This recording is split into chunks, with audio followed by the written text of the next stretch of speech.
Good afternoon. My name is Dan Scripps, Chair of the Michigan Public Service Commission, and I call this meeting of the Commission to order on February 10, 2022 at 1:30 p.m. Madam Secretary, please call the roll. Chair Scripps. Present. Commissioner Phillips. Present. Commissioner Paratic. Present. Mr. Chair, you have a quorum. Excellent. Thank you, Madam Secretary. Today's meeting is being held in person at the Commission's office at 7109 West Saginaw Highway in Lansing, Michigan. We are also hosting this meeting remotely using Microsoft Live Event. It is compatible with all browsers except Safari. Telephone relay service is available through the phone option. If you are participating via the live stream, you may also turn on the live captions by clicking on the closed caption or CC button in the lower right corner of the screen.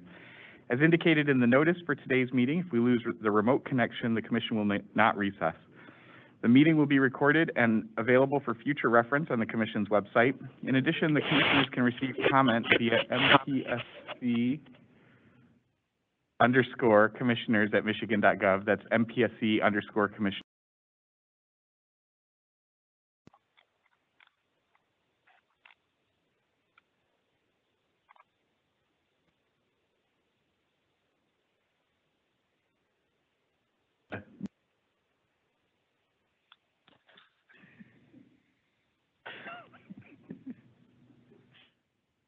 We will have an opportunity for the public to make comment as provided in the agenda.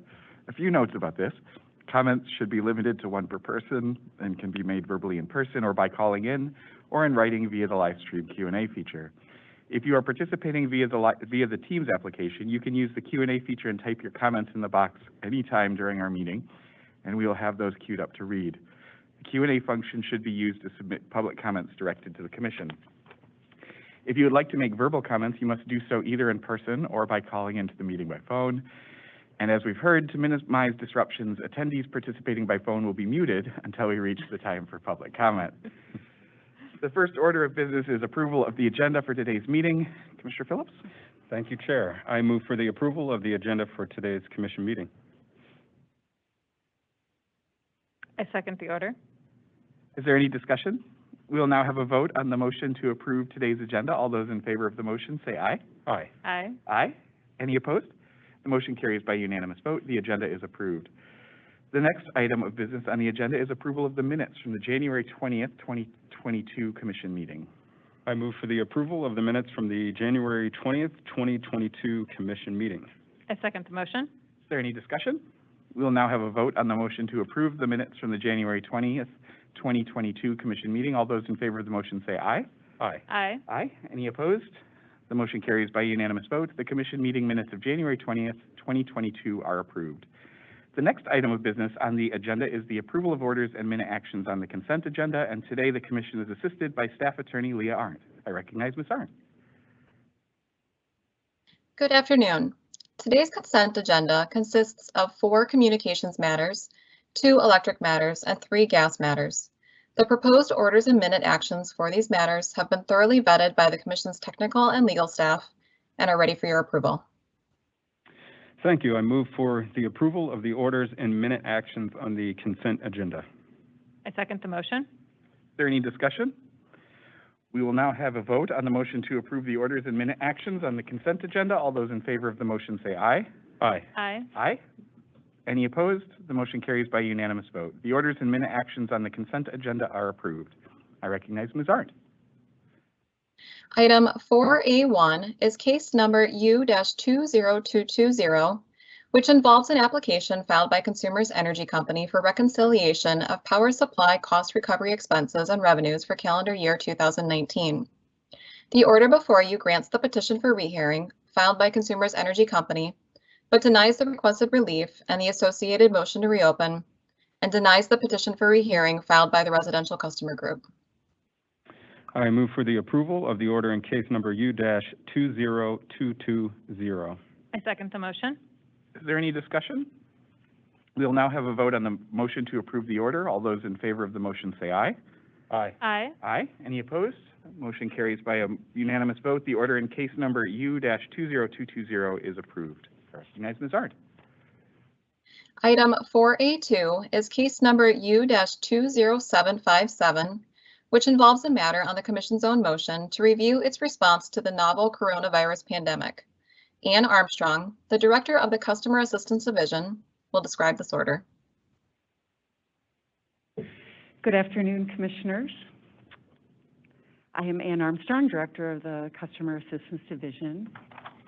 Today, I will provide an overview of staff's implementation of the Commission's COVID-19 response docket, case number U-2757 of February 18, 2021, which is described in the interim progress report filed on December 17, 2021, and is outlined in today's U-2757 order.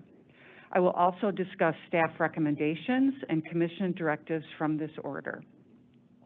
The Commission issued previous orders in this docket on April 15, 2020 and July 23, 2020 to assess its response to the COVID-19 pandemic. A key goal under this docket is to reduce the number of households in Michigan with unsustainable energy burdens. The Commission also stressed the importance of ensuring diversity and participation and equity as a primary focus in policy development to achieve this goal. The U-2757 directives are broken into two sections in this presentation: the charge and priorities to staff, and the charge to the Energy Affordability and Accessibility Collaborative. So I'll start with the implementation of the charge to staff. Staff continued collaborations for ongoing COVID-19 response with a variety of organizations and various media outlets, including the wide dissemination of the winter heating season outreach and education toolkit. Staff coordinated closely with the Commission's Diversity, Equity, and Inclusion Subcommittee and the My Power Grid Customer and Education, we got kind of ahead of ourselves here. There we go. So staff coordinated closely with the DEI Subcommittee, the My Power Grid Customer and Education and Outreach Work Group, with the Michigan Energy Assistance Program Work Group and State Team, the Coalition to Keep Michigan Warm, the Ad Hoc Low Income Energy Policy Group, utilities, and others. Monthly reports on regulated utility shutoffs and arrearages continued, and a public website to make available the shutoff and arrearage data in a protected, more easily analyzable form was implemented on June 30, 2021. With over 1 year of continuous data, staff is gaining insight into trends that allow for more nimble response to customer protection as issues arise.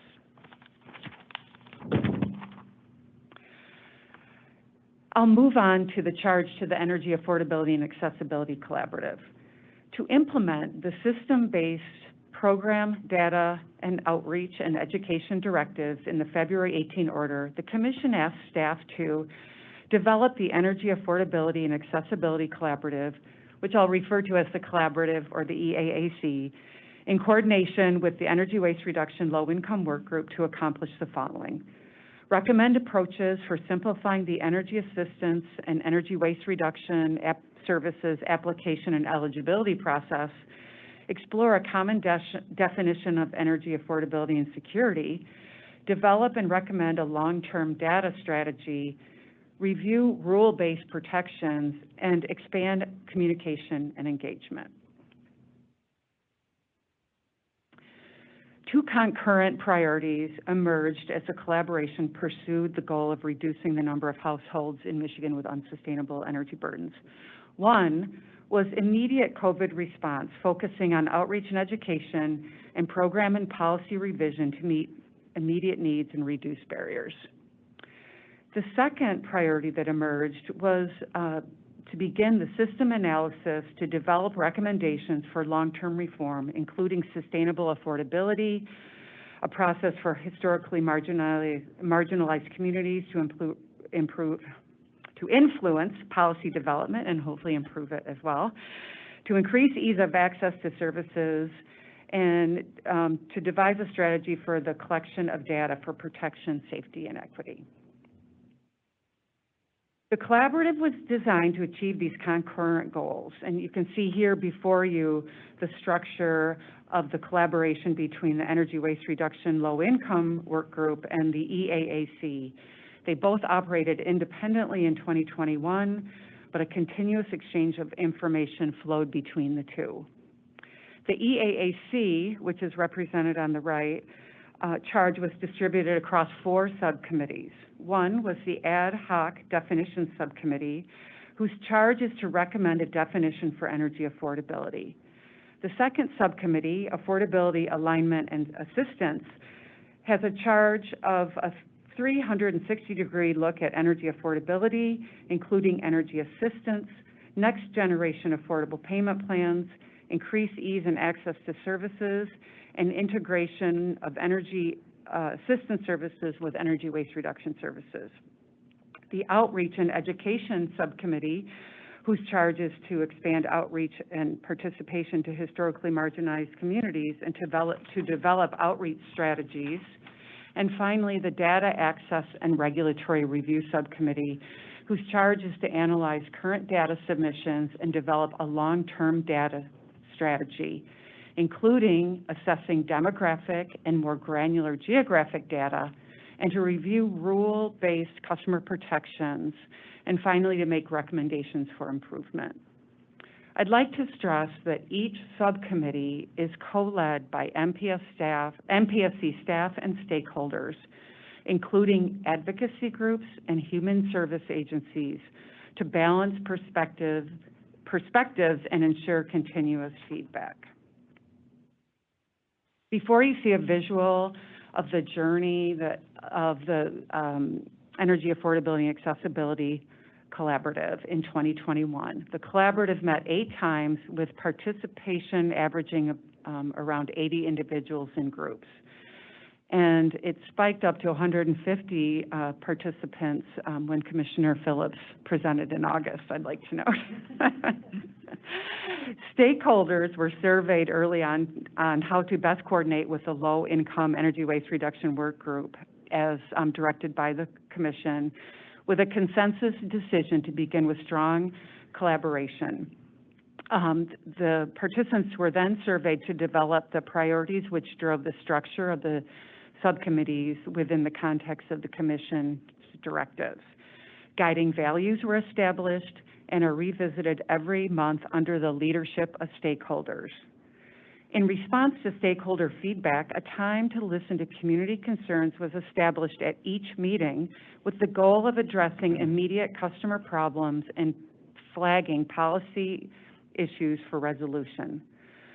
The collaborative then focused on approaches to affordability, starting with the theoretical and then looking at the challenges according to state, national, and local experts, and finally moving on to perspectives from state, national, and regulatory bodies. The EAAC then focused on energy assistance, the energy assistance in Michigan as a foundation for understanding the customer journey with the intent for improving processes. Throughout this time, the subcommittees were meeting, developing work plans, and providing updates to the EAAC meetings. The subcommittees conduct the most intensive work of the collaborative and provide a process for stakeholders not only to lead the way, but to provide meaningful feedback. The interim report contains detailed descriptions of the work of each subcommittee. With direction from stakeholders and the subcommittee, staff made a series of recommendations which are adopted by the Commission in this order. The first is to continue the collaborative for at least 2 additional years with assessment in the future as to the collaborative's lifespan. The second is to adopt a new structure for the collaborative to increase interaction between energy assistance, customer protections, and energy waste reduction policy, including an advisory committee comprised of the collaborative and the EWR low-income work group leadership. Next, the Commission is directing the collaborative to increase participation of historically marginalized communities in policy development and leadership, working with the Michigan Public Service Commission DEI Committee. Next, the Commission urges the collaborative to work with the Governor's Poverty Task Force, the Governor's Council on Climate Solutions, and the Council on Future Mobility and Electrification to contribute to cohesive policy across state agencies. The Commission directs investor-owned utilities to continue to file monthly shutoff and arrearage data.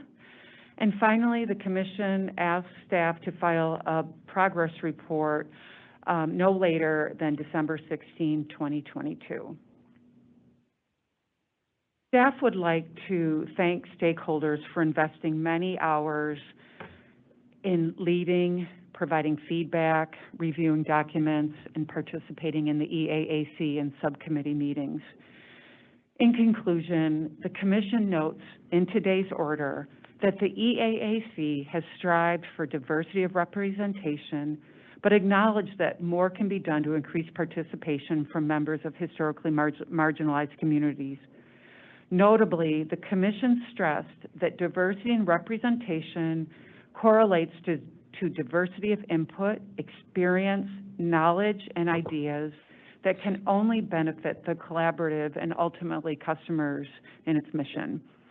As the collaborative works to achieve its goal of defining and ensuring energy affordability, accessibility, and security, the direct participation of the communities that experience high energy burdens will be imperative to achieving these goals. Thank you for letting me present this afternoon.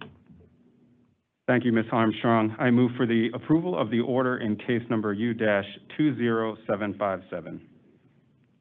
I second the motion. Is there any discussion? I do have a couple of just unprepared remarks, but just want to thank you, Ms. Armstrong, and the staff and team members that you worked with, as well as the stakeholders who you engaged with throughout the convening of the EAAC collaborative. What a couple of notes of just what I thought was particularly innovative and of note in regards to the collaborative. Your working relationship with other staff in the EWR Low Income Working Group, that was an occasion where there could have been egos and fights over turf in regards to a lot of this affordability and access work, but you all really took a genuine look at where your mutual efforts could build upon one another. And I think the result of that work has really been improved regulatory efforts here at the Commission, but then also improved access to services for customers in need all across the state. And I really want to thank you for that. Also, the genuine relationship that you all have built with stakeholders who have participated in the EAAC collaborative.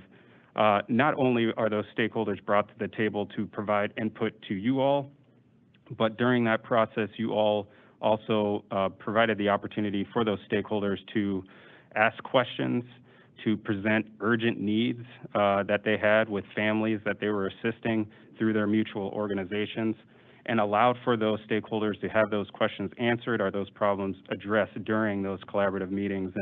And so again, you really built that genuine responsive relationship that I think is a model for other collaboratives and other work groups that we may convene in the future.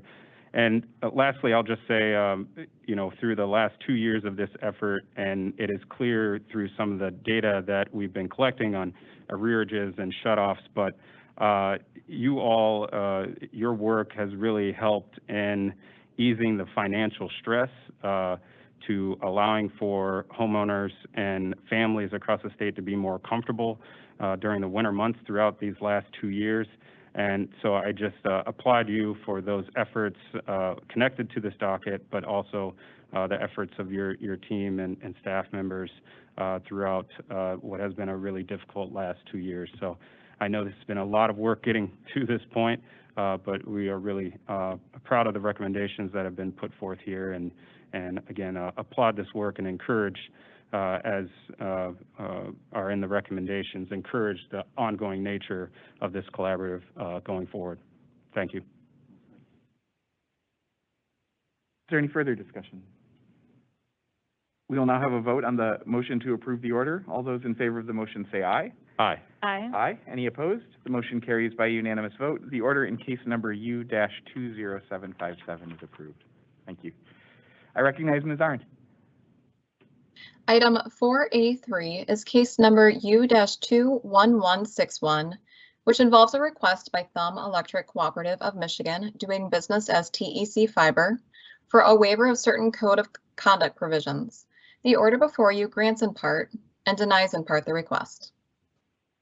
Thank you. I move for the approval of the order in case number U-21161. I second the motion. Is there any discussion? We will now have a vote on the motion to approve the order. All those in favor of the motion say aye. Aye. Aye. Aye. Any opposed? The motion carries by unanimous vote. The order in case number U-21161 is approved. I recognize Ms. Arndt. Item 4A4 is case numbers U-21196 et al., which involve renewable energy cost reconciliation proceedings for the year ended 2021. The order before you establishes docket numbers and sets filing deadlines for each rate-regulated electric provider in Michigan, subject to MCL 460.1049 subsection 4. I'm sorry, subsection 1, excuse me. I move for the approval of the order in case numbers U-21196 et al. I second the motion. Is there any discussion? We will now have a vote on the motion to approve the order. All those in favor of the motion say aye. Aye. Aye. Any opposed? Aye, sorry. Any opposed? That's me voting in favor, just to be clear. Any opposed? The motion carries by unanimous vote. The order in case numbers U-21196 et al. Is approved. Recognize Ms. Arndt. Item 4B1 is case number U-21021, which involves a request by Consumers Energy Company for ex parte approval of a percent of income payment plan pilot relative to both electric and natural gas service. The order before you approves the company's amended application as set forth in the order. Thank you once again. I move for the approval of the order in case number U-21021. I second the motion. Before we move to a vote, I just want to say a few words on this. Under the program at issue in this order, customers of Consumers Energy will be provided both energy bill assistance and access to programs and education to help them reduce energy waste and lower their monthly bills. And both parts of that, I think, are critically important, the assistance, but also giving them the tools they need to have more control over their energy expenditures. This percent of income pilot program is aimed at gauging the effectiveness of these PIPP type programs compared to existing programs that are targeted at assisting low-income customers in arrears on their energy bills. It would begin October 21st of this year and target for enrollment customers who get natural gas, electric, or both from Consumers Energy, and qualifying participants would be placed on a fixed payment plan equivalent to 6% of gross income, with the difference in monthly bills covered by a PIP credit with arrears forgiven over the term of the pilot. I think the structure is really innovative. It targets sort of what is an affordable amount to pay for energy, and then by participating in that, you get a credit to cover the difference between that and your bill, and continuing to keep current with the 6% payments allows a customer to erase the arrearages that they may have built up. Importantly, we're also directing consumers to automatically assess program participants for potential energy waste reduction services and measures, including weatherization, that will help them improve the energy efficiency of their homes and lower their bills. The cost of this program will not impact customer rates, and I'd particularly highlight the $1 million in information technology costs. These can be tricky, but as part of the voluntary refund in case number U-20932 that we approved last May, consumers proposed to spend $1 million on the IT costs connected with a percentage of income pilot program, voluntary returning a portion of its credits or its profits for customer benefits. So I think this is a great program. I applaud both the company, our staff who's been diligent in reviewing this, and the many stakeholders who have been part of these conversations. I think this moves the ball forward in a measurable way for low-income customers who are struggling with their bills, and I'm excited to see it implemented. Is there any additional discussion? Well said. I concur. We will now have a vote on the motion to approve the order. All those in favor of the motion say aye. Aye. Aye. Aye. Any opposed? The motion carries by unanimous vote. The order in case number U-21021 is approved. And I recognize Ms. Arndt. Item 4B2 is case number U-21141, which involves an application filed by Consumers Energy Company for ex parte approval of a new voluntary carbon offset program. The order before you approves the application. Thank you, Ms. Arndt. I move for the approval of the order in case number U-21141. I second the motion. Is there any discussion?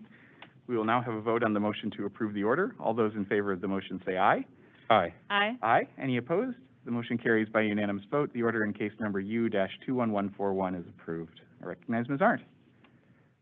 Item 4B3 is case number U-21162, which involves an application filed by DTE Gas Company for approval of a certificate of public convenience and necessity pursuant to Public Act 69 of 1929 as amended to render natural gas service for a commercial customer located at 7691 Russell Road in Section 14 of Fairplain Township in Montcalm County, Michigan. The order before you approves issuing the certificate of public convenience and necessity. I move for the approval of the order in case number U-21162. I second the motion. Is there any discussion? We will now have a vote on the motion to approve the order. All those in favor of the motion say aye. Aye. Aye. Aye. Any opposed? The motion carries by unanimous vote. The order in case number U-21162 is approved. Thank you, Ms. Arndt. We've now reached the time reserved for members of the public to address the Commission. As mentioned in the notice for today's meeting, we will take public comments in the following order. First, individuals attending in person. Next, written comments from individuals using the Microsoft Teams live stream Q&A. Then verbal comments from individuals submitting names in the Q&A feature and who have called into the meeting. And finally, from individuals participating only through the phone option. If anyone participating and attending in person desires to address the Commission today, please come to the microphone.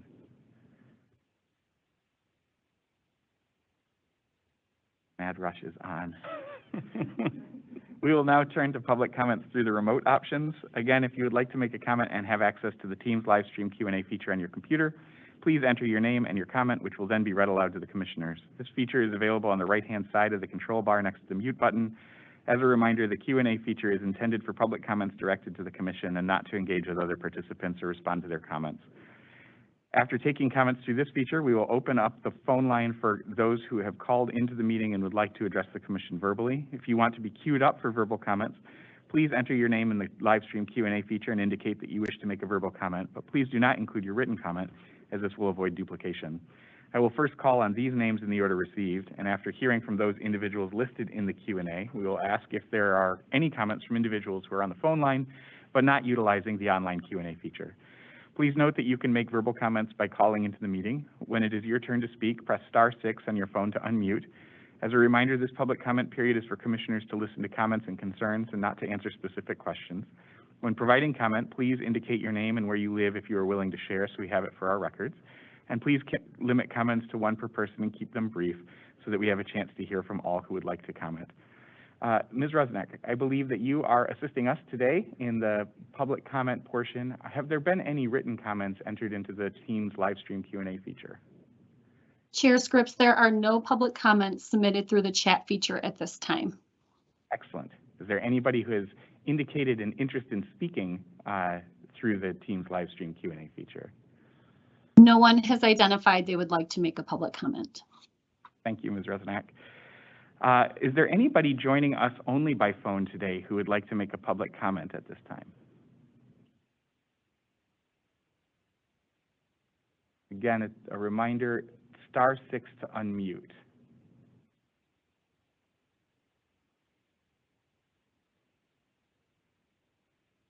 Try it one more time. I know sometimes it takes me a while to get off of mute, sometimes with multiple reminders.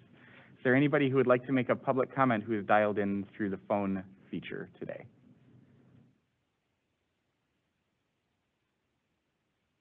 Okay, we will close the public comment period.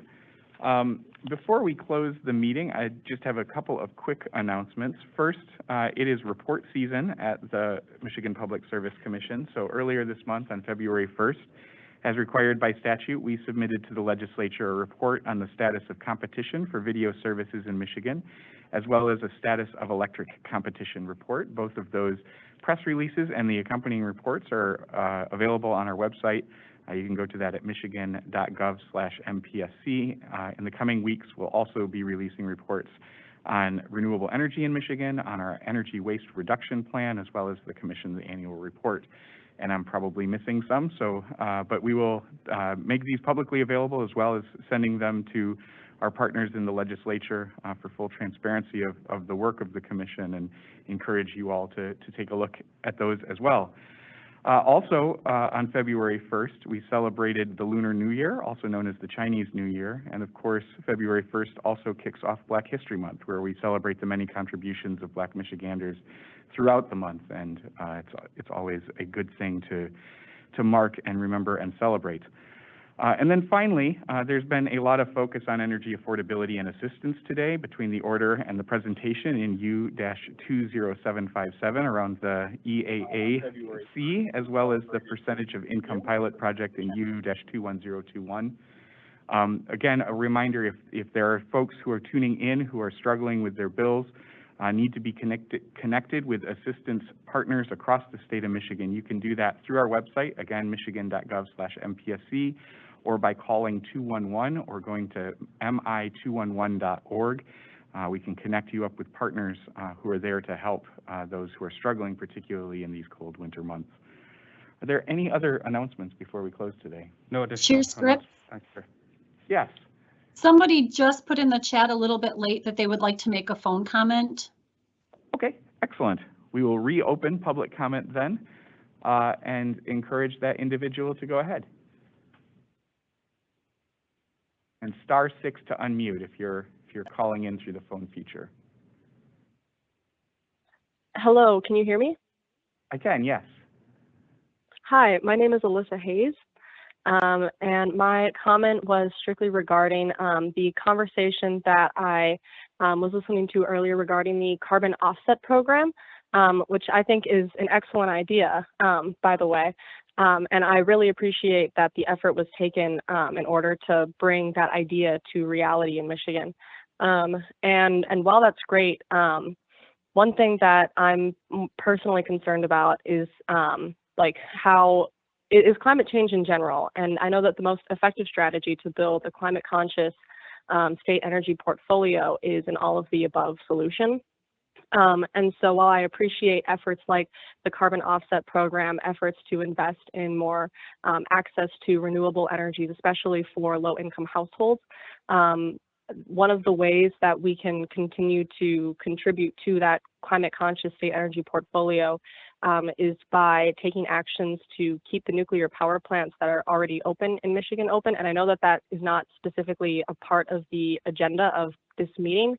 I just wanted to encourage as many entities as possible to look into possibilities for keeping Palisades open because it is already a non-carbon emitting energy source. And if it's shut down, historically, every nuclear power plant that's been decommissioned in the United States has been replaced with natural gas. So I wanted to verbalize that because it's an issue that's important to me because my background is in nuclear engineering. Thank you, Ms. Hayes. I appreciate those comments. Thank you so much for allowing me to speak today. Absolutely. Thank you. Any other announcements? All right. Just one thing briefly. I'd just like to offer an acknowledgement and a congratulations to Shatina Jones, who was recently hired as the MPSC's first ever Diversity, Equity, and Inclusion Officer. Ms. Jones has worked for the MPSC since 2008 and was chair of the efforts to refocus its work addressing diversity, equity, and inclusion matters. And she will continue that important work in this new leadership role. And please welcome and congratulate Ms. Jones as you're able. Thank you, Commissioner Peretick. Well, that concludes today's meeting. The next regular commission meeting is scheduled for Thursday, March 3rd, 2022 at 1:30 p.m. Is there a motion to adjourn, Commissioner Phillips? I motion to adjourn today's commission meeting. And I second the motion. We'll now have a vote on the motion to adjourn the meeting. All those in favor say aye. Aye. Aye. Any opposed? The motion carries by unanimous vote. The meeting is adjourned. Thanks, everybody.